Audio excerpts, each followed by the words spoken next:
Son las 8:27. Damos la bienvenida al catedrático arquitecto Fernando Carrión. Él fue originalmente integrante de una comisión para los debates presidenciales que debe funcionar en este proceso electoral express que se encuentra ya en marcha. Sin embargo, Fernando Carrión renunció a esta dignidad.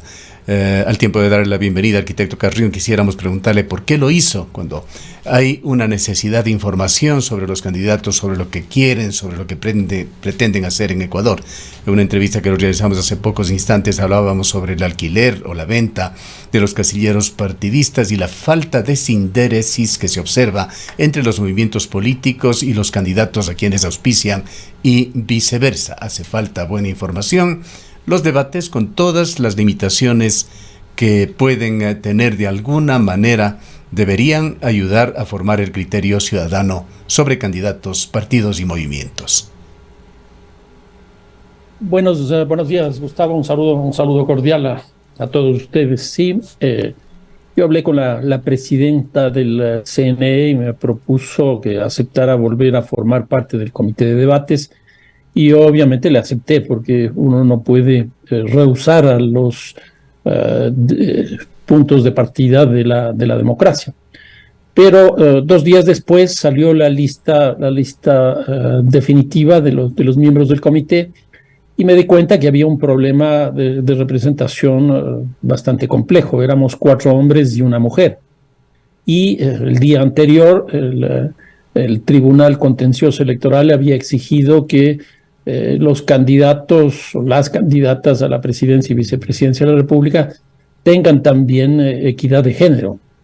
Entonces hablé nuevamente con la presidenta, con Diana Tamint, y le dije que para darle a ella libertad de que pueda tener un comité mucho más representativo, que tenga equidad de género, pues yo le ponía a consideración mi nombre para que el CNE pueda poner ahí una mujer. Bueno, ella me aceptó y una vez que ocurrió eso, escribí una nota en ese sentido y presenté la renuncia. La única razón que hay es la sensibilidad frente a un tema tan complejo como es el tema de la paridad. ¿Qué sensación le quedó a usted luego de los últimos debates que se organizaron, en este caso para alcaldes en las distintas ciudades del país? ¿Qué tan útil fue el ejercicio? No, yo creo que es muy útil, es necesario, es importante, pero era la primera vez que se hacía de forma obligatoria y, claro, para elecciones mucho más complejas, porque había que elegir un prefecto de cada una de las 24 provincias que tenemos, es decir, había que hacer 24 debates. Y luego el CNE había decidido que se haga también en aquellas ciudades o cantones de más de 100.000 habitantes. Eran como 34, si no me equivoco. Y entonces la organización de eso no es nada fácil, porque nosotros teníamos básicamente tres responsabilidades. Uno, definir los ejes temáticos del debate. 2, las preguntas dentro de los ejes. Y 3, ayudar en la selección de los moderadores, que tenía un proceso interesante porque los consejos electorales de las provincias, conversando en sus provincias, seleccionaban 5 candidatos. Nosotros como comité de ahí sacábamos 2 y quedaba un trío para ser presentado al CNE donde tenían que escoger. Entonces ahí fue más una parte de estos 3 momentos y el resto sí. Ahora, yo me di cuenta de algunos problemas. Por ejemplo, la cantidad de candidatos hizo que en algunos debates se dividan. Entonces, en vez de tener un debate con todos los candidatos, se tuvo como 2 bloques, un día con unos y otro día con otros. Eso produjo la sensibilidad de ciertos candidatos que querían discutir con otros candidatos y se le achacó al CNE la responsabilidad de eso cuando fue una decisión por azar. Pero me parece que eso generó un problema relativamente complicado, pero eso es básicamente por el número. El otro problema que yo percibí también es que establecer un sistema tan rígido de preguntas-respuestas lo que hizo es que no haya prácticamente debates. Entonces el moderador o la moderadora lo que hacía es leer la pregunta y el candidato respondía. Me da la impresión que ya tenía la respuesta armada, bajo un sistema de, qué sé yo, un combo, un paquete ya previamente armado, y respondía. Y luego esa especie de falso debate que se estableció también por el azar entre uno que preguntaba y otro que respondía. Y siempre se estableció entre los dos, que creo que fueron 3 preguntas, me parece. Eso tampoco funcionó. Entonces yo espero que eso pueda de alguna manera resolverse ahora, porque vamos a tener básicamente, de lo que tengo entendido, un solo debate con los presidentes, los candidatos a presidentes de la República. Yo hubiera hecho también, o espero que hagan, uno con los candidatos a vicepresidentes de la República también, y creo que va a ser más fácil porque son 8, ya no son 18, 12, 14, etcétera, como ocurrió con las prefecturas y las alcaldías. En estas simbiosis extrañas que se han dado de partidos y movimientos políticos con candidatos que en muchos casos no llegan a engranar, ¿qué reflexiones tiene usted, ya viendo desde afuera, no dentro del comité, sobre cómo visualizar ideologías aplicadas a programas de gobierno? ¿Cómo deducir por parte del público a quiénes o qué tipo de intereses representa un candidato, y por otra parte también las propias organizaciones políticas que lo auspician? No, yo creo que aquí hay un problema muy claro. El Ecuador está viviendo una crisis de representación política muy fuerte. ¿Cómo entramos a esta campaña electoral? Por ejemplo, el caso de Pachacutic, yo diría, la gente habla de 3 fracciones, pero yo creo que son 4 las fracciones. Un partido que en las elecciones pasadas del 5 de febrero para gobiernos locales fue la segunda fuerza y con importante presencia. Pero ahora llega con 4 grupos. Tan es así que no ha logrado presentar candidato a la presidencia de la República. Una cosa relativamente parecida es lo que pasa con la Izquierda Democrática, que tiene 3 grupos. Tampoco han presentado candidato a la presidencia de la República. Y los candidatos que han presentado, pues no se sabe si son presentados en las provincias por los representantes oficiales o no. En tercer caso está el Partido Social Cristiano, que no tiene tendencia, sino que ha tenido una erosión, una desbandada, diría yo. Tan es así que ni siquiera presentan un candidato a la presidencia de la República propia como ha sido siempre. Es un advenedizo, este señor Topic, al Partido Social Cristiano. Y en otro caso, que quizás es el más llamativo, que es el partido de gobierno, creo, que ha decidido ni siquiera presentar candidatos a la presidencia y mucho menos a la asamblea. Entonces, hay un problema real. Frente a eso, ¿qué es lo que tenemos?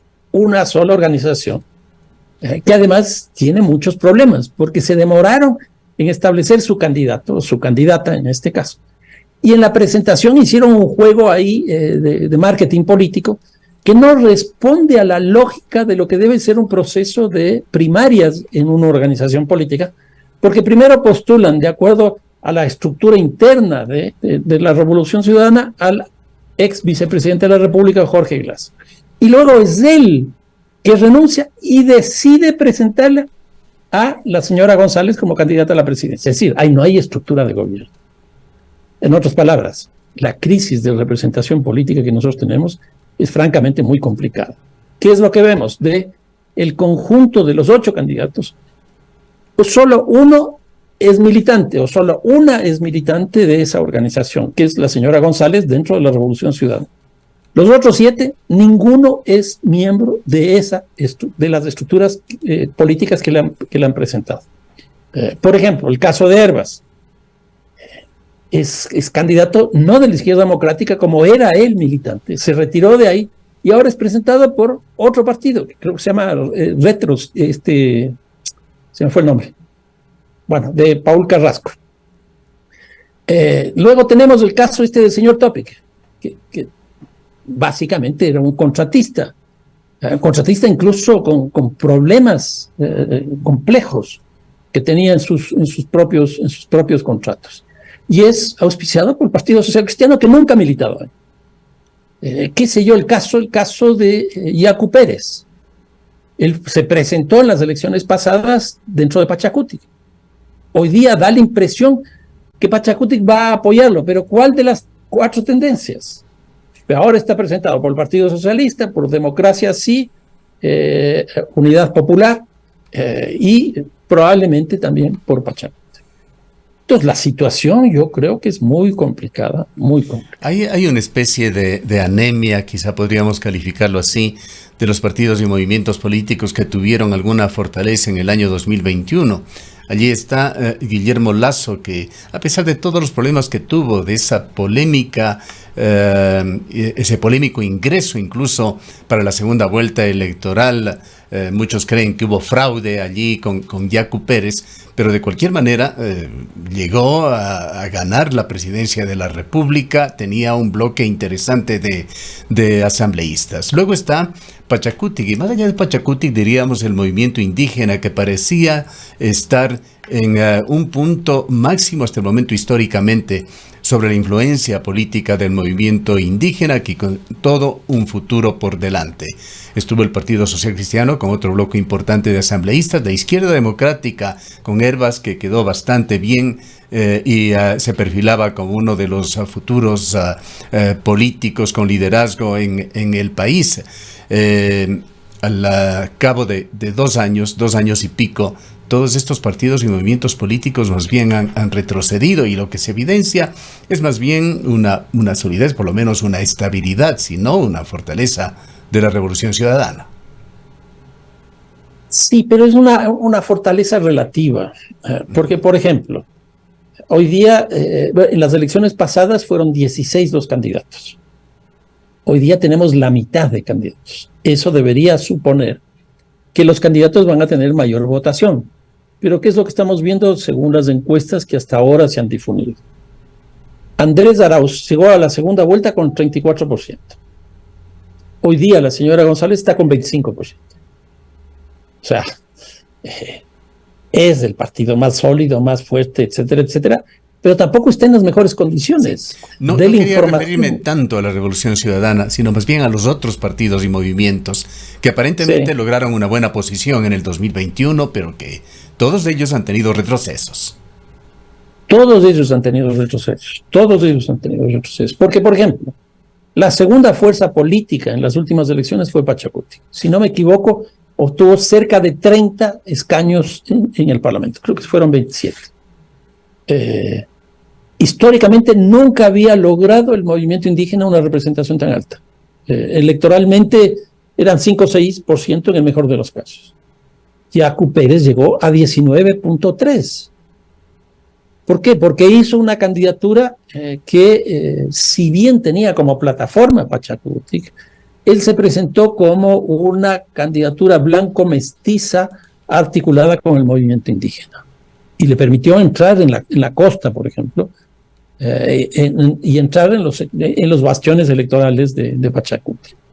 Y el resto sí, por ejemplo, el Partido Social Cristiano, que fue la tercera fuerza, tenía 18 escaños, terminó con 10. Y yo creo que Topic no le va a poner más allá de 4, 5, 6.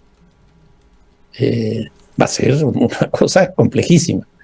La Izquierda Democrática exactamente igual. El caso de Lasso, él llega a ser presidente de la República con un bloque parlamentario de 12, es decir, ni siquiera logró el 10% de los 137 asambleístas. Logró 12. Entonces, ese es el problema de nuestra democracia. ¿Qué es lo que yo veo en el 20 de agosto próximo? Bueno, pasarán dos candidatos a la segunda vuelta, pero ¿cómo va a quedar conformada la asamblea? Yo creo que va a ser de alguna manera algo parecido a la que tuvimos en las elecciones de 2021, pero yo creo que el correísmo va a tener mucho más de los 47 asambleístas que tuvo. Y ese es un tema fundamental tras la experiencia vivida en esa interrelación ejecutivo-legislativo en el periodo. A eso voy. Entonces, ¿qué es lo que vamos a tener? Yo creo que el partido de la Revolución Ciudadana va a consolidarse en la Asamblea. Yo creo que probablemente no gane en segunda vuelta, pero el que gane en segunda vuelta va a tener un escenario peor al que tuvo Guillermo Lasso. Con lo cual, los 17 meses del ejercicio gubernamental del próximo ejecutivo, del próximo presidente de la República, será, pues, bueno, por un lado, en una campaña electoral para el 2025, pero por otro lado, en una crisis, pero de conflictos permanentes ejecutivo-legislativo. Usted comparte más bien aquellas visiones que hablan de que se está eligiendo un presidente de transición para año y medio, pues hay otras que dicen que es para un presidente que podría durar 5 años. No, y un presidente que puede durar 10 años, porque lo que tendríamos son 2 años de esta transición, los 4 años a partir del 25 y los 4 años de reelección. Entonces también se habla de eso. Pero eso significa que el próximo presidente que gane entrará en campaña electoral inmediatamente después para su reelección. Y habrá que ver en qué escenario nos encontramos en el 2025, porque si nosotros hemos visto que del 21 al 23, es decir, en 2 años, se modificó sustancialmente las fuerzas políticas en el Ecuador, porque es de una volatilidad muy grande la política, pues nada raro es que pase también posteriormente. Bien, quisiera tratar con otro tema. Usted también dedica su actividad académica a la seguridad y hemos hablado secuencialmente sobre estos temas. Acaba de darse un hecho que merece lectura, la renuncia de Paco Moncayo. La noche de ayer nos aceptó una entrevista. Habló sobre las buenas intenciones que ha tenido y reconoció los pocos resultados en cuanto a cambiar la situación de seguridad en Ecuador. Dijo que él coadyuvó a generar políticas de seguridad, que uno de los éxitos es un control que supuestamente existiría ya en las cárceles, por lo menos dijo, vea los incidentes como han bajado. Habló sobre la activación del Consejo de Seguridad Pública del Estado con CEPE como otro de sus logros, dice que se reúne semanalmente. Y en cuanto a resultados sobre la delincuencia, fue claro, enfático en reconocer que las cosas no han cambiado. No quiso darnos un índice de muertes violentas actualizado en Ecuador. Señaló que eso no es algo que se puede lograr en el corto plazo y que quizá los resultados se verán en el largo plazo. Y sobre otro punto importante y fundamental, los escáneres.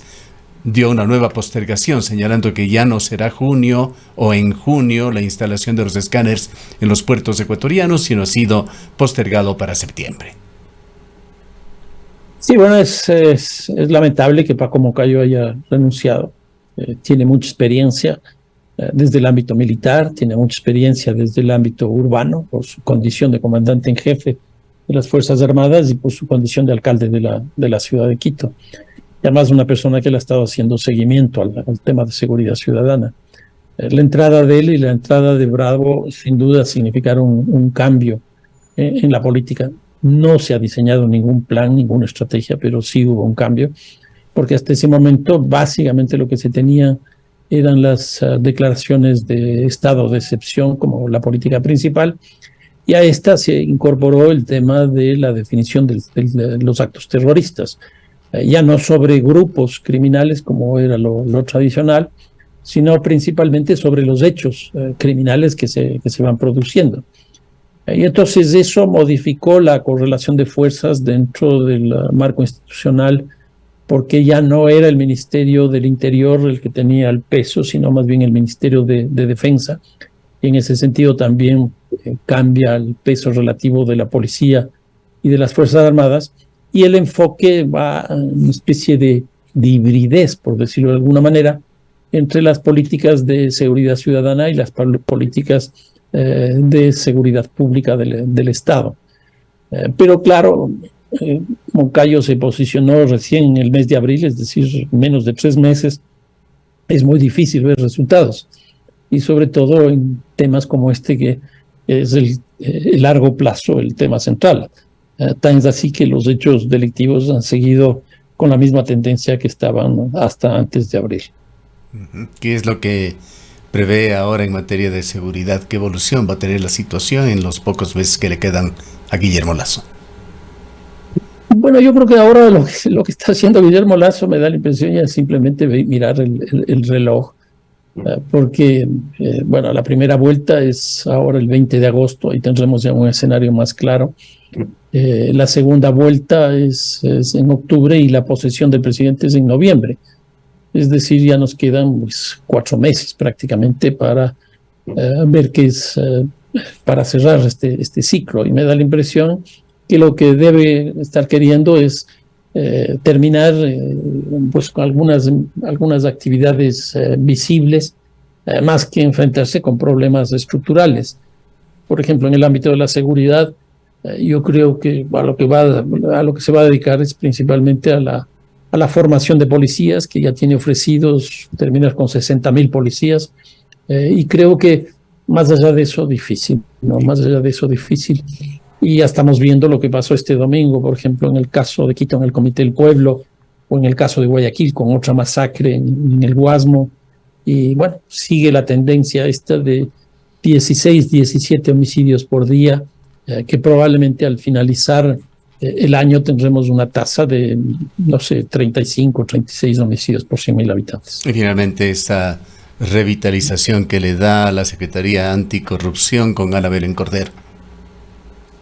Sí, bueno, eso es para cerrar también, me parece ya, pone una persona de absoluta confianza, una persona que fue asambleísta y que se la jugó por el presidente, de tal manera que yo veo que ahí no va a haber ninguna novedad, sino más bien también cerrar pues algunos baches que probablemente queden por ahí, de tal manera que en el futuro no pueda tener problemas. Bien. Gracias, arquitecto Carrión. No, muchísimas gracias. Arquitecto Carrión es académico, experto en seguridad, catedrático universitario de la Flaxo. Son las 8:48 minutos.